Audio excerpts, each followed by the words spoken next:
Hello everyone and welcome back to the ABL. I'm John, coach of the Boston Granbulls. This week we are going to be playing our 8th match against the Everton Empoleons. Make sure to check out their coach, Lantern Joe. His information is in the description below. His max captain is Uniqueless, and we will be battling doubles as we have been the entire tournament.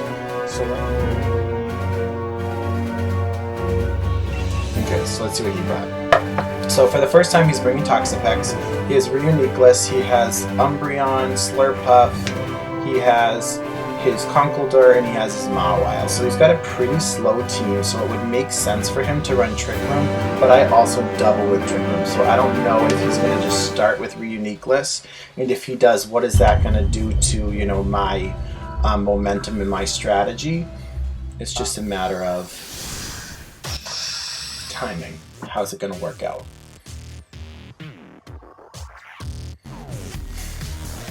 Alright, week 8, let's do it. Smooth cut. Nightwall and Cream Puff. Okay, so I didn't necessarily anticipate this setup. I need to watch out for Umbreon. Okay, so what I'm going to do here is I'm going to just get out of here. I don't necessarily like having my Pokemon here, and it's not really doing me any favors with Cream Puff and Nightwall both being super effective against Dragapult, so I'm just going to literally get out of here and U-turn out, and I'm going to try and take care of Cream Puff before it can Belly Drum, Unburden, Sweep. It gets fast, and that's one thing that I don't really want to deal with. So Nightwall's protecting. He probably anticipated the U-turn, which is stinky for me because now I might lose Dragapult to a Play Rough if this doesn't flinch. That was a good prediction. So he predicted that I was going to U-turn. So that's its own thing. So because of that, I'm going to actually choose to U-turn off of Cream Puff. Because I have a Life Orb, Dragapult takes damage every time it does damage, which means that he just accelerated what we can think of as a timer for how many times I can use Dragapult.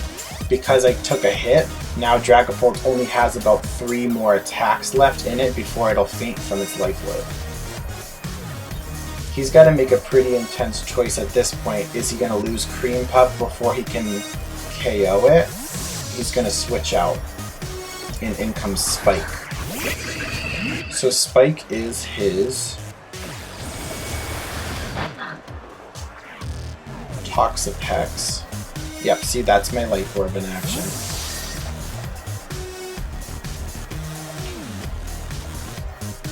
Now for this move, I'm thinking that I want to bring in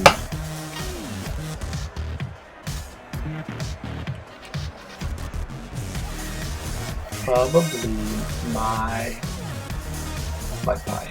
Now I know that Pokemon will have super effective water type hits, but it's a very weak Pokemon.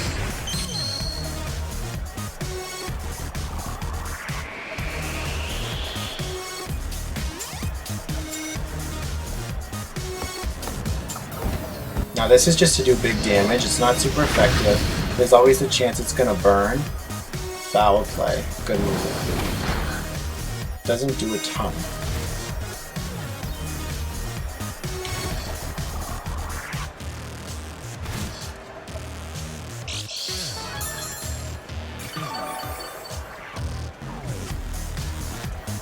So Umbreon's a really good wall, and so is Toxapex. So right now he's basically walling me, which I don't necessarily feel very threatened by.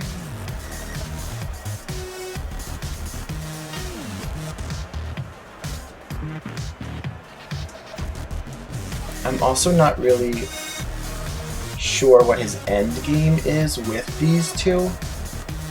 He hasn't tried to set up with either of them. Oh, you know what? He could poison me with Baneful Bunker right now. So is he going to go for Baneful Bunker? Is he going to go for Toxic Spikes? We don't really know yet. So what I'm more inclined to do, you know what, if he poisons me, whatever. And I'm gonna go for the body press on Nightwall, which might just protect, but we're gonna have to see.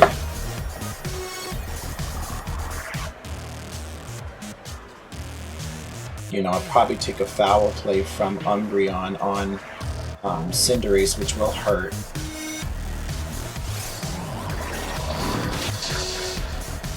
That's fine. Didn't do a whole lot. So here comes the foul play on Cinderace. Did hurt. Here comes the Scald. Don't burn, don't burn. Burned. Not very good for me.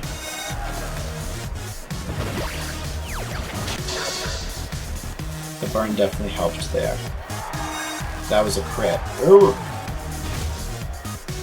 Thumper. I imagine Nightwall might go for Protect now.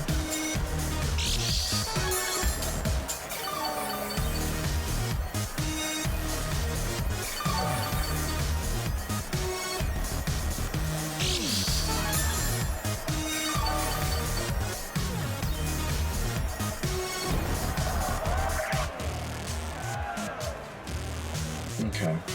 So if Nightwall goes for Protect, it's mostly to gain some HP back. It could also try to use Foul Play again. What I don't anticipate is Baneful Bunker, but it could always happen.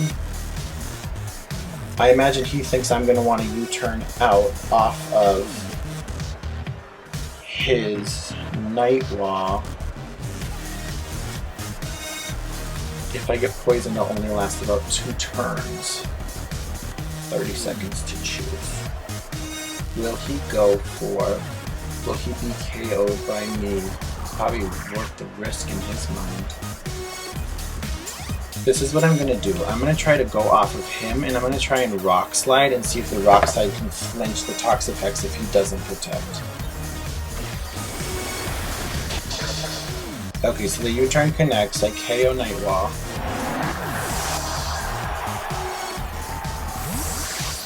I'm going back. I'm anticipating a water hit. And I'm also just kind of like, I'm tired of... I don't really want to take much more damage, so I'm going to use my Max Captain now.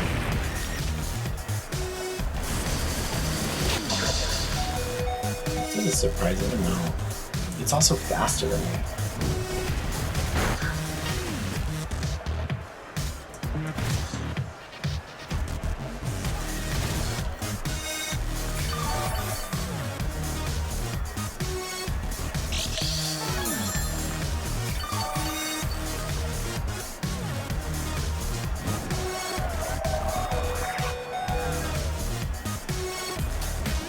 I'm imagining he's gonna also send out his Max Captain or Conkeldurr.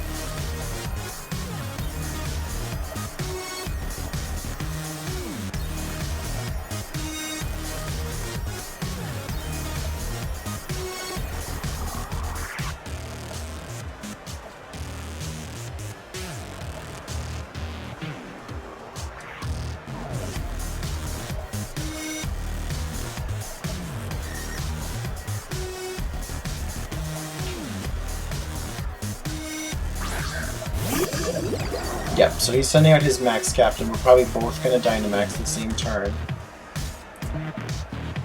I do not want him to be able to stop me from setting up my Resonance.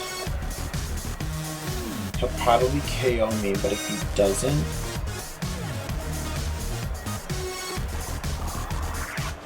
You know, if he doesn't KO me, it would be nice to get a Yawn in. He's 100% gonna KO me, but we will see what happens.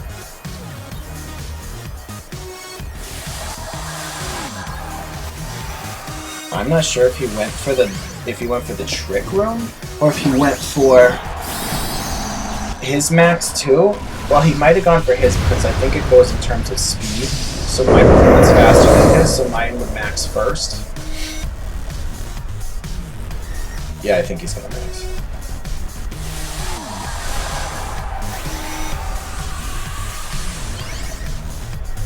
I mean, what would be worse than losing your max captain right off the bat without Dynamaxing it to get that bulk, that extra HP. So here's Jelly Baby.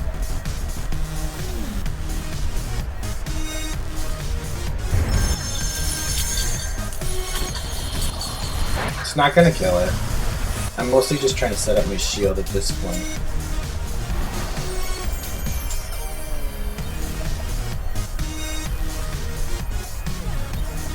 Scald. Yep, it's gonna KO. Yep.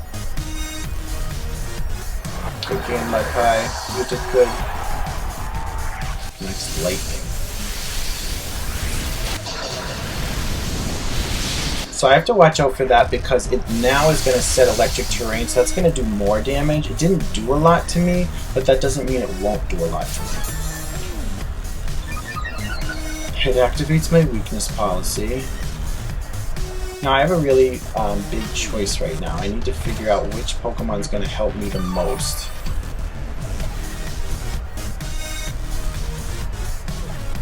And what I'm thinking is, if I bring Boo in, Boo would get hurt by the Sandstorm, but I can remove the Sandstorm at the same time and use Phantom Force to sort of maneuver around being attacked.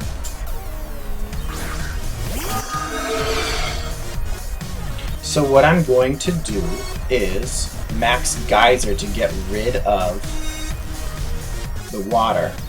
And I'm going to Phantom Force onto Jelly Baby, and I'll move first, and I'll dodge any max attacks that he tries to focus on Boo.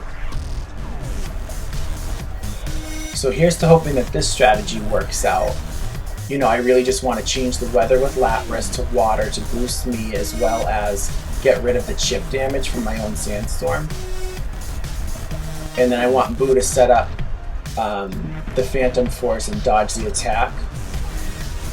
Granted, it's a pretty high chance that Reuniqueless will max guard after this.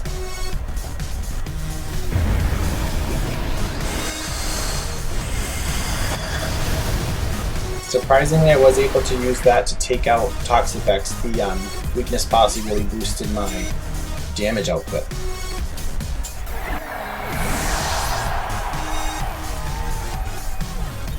So Boo avoided Max Phantasm, so yeah, Boo did its job and scared him into targeting it.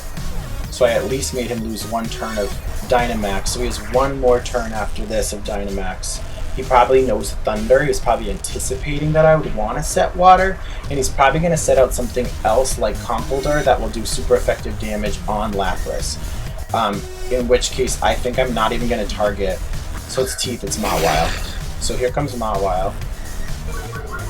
Teeth's Intimidate cuts my attack, but Boo's Clear Body. So I actually have an idea. Well, Boo will get KO'd this turn.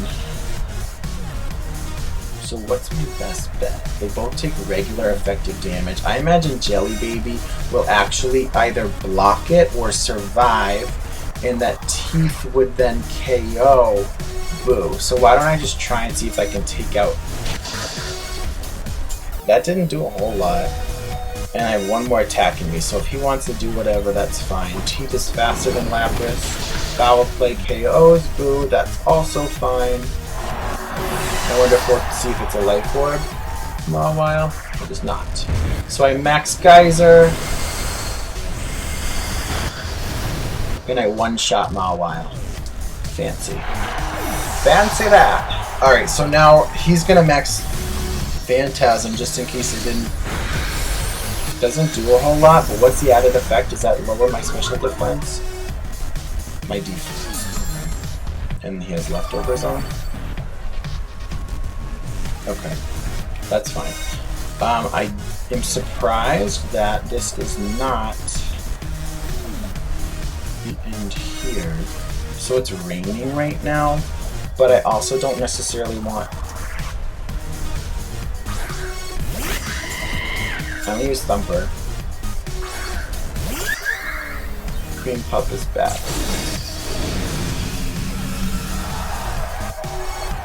So then we're both out of Dynamax. So this would be an opportune time for him to set a trick roam.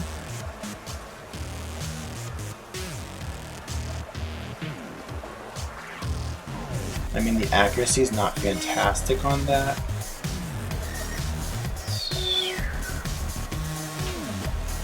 Do I really? How threatened do I feel by that? It's going to be doing a lot of damage against Lapras now that I'm not Dynamaxed. So I'd rather just KO it and see what happens with Reuniqueless. Please hit. Oh, missed. Side shot. Is it going for my lower defense stat? No. Alright. I don't think I need Thumper for anything else on his side. I'm not really sure what he's going to send out.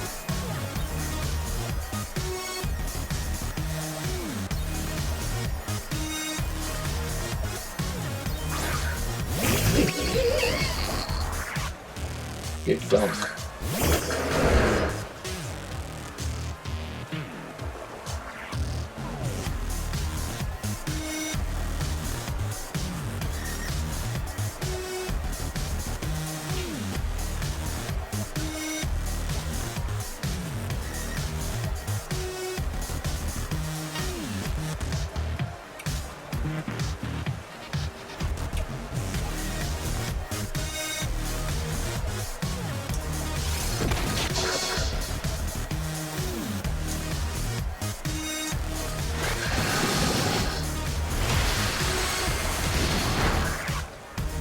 Okay, one shot big dunk with my Hydro Pump. And we're getting a Thunder from Reuniqueless. It does decent damage.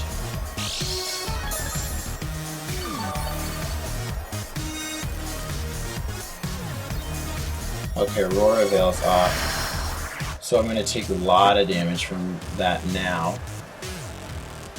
Okay, we're down to one Pokemon left. I'm going to go for the Hydro Pump again because it's my biggest damage output, and I'm also going to go for the Sucker Punch because he's got to be planning an attack.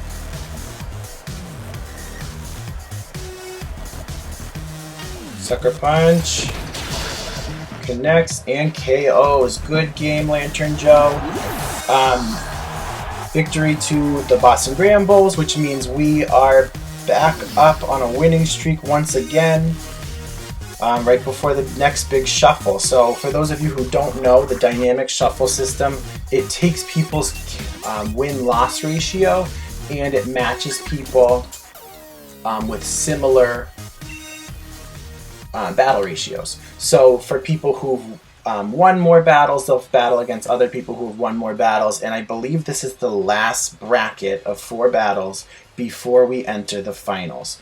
So with this win, there's a chance that, you know, I'm second in the beta division at this point, behind the Cuernavaca Cyndaquils. If this win is enough, depending on the losses in the Alpha division, I could be in the top bracket, which could mean a lot more losses before the finals, or it could mean practice against the teams that will most likely be in the finals.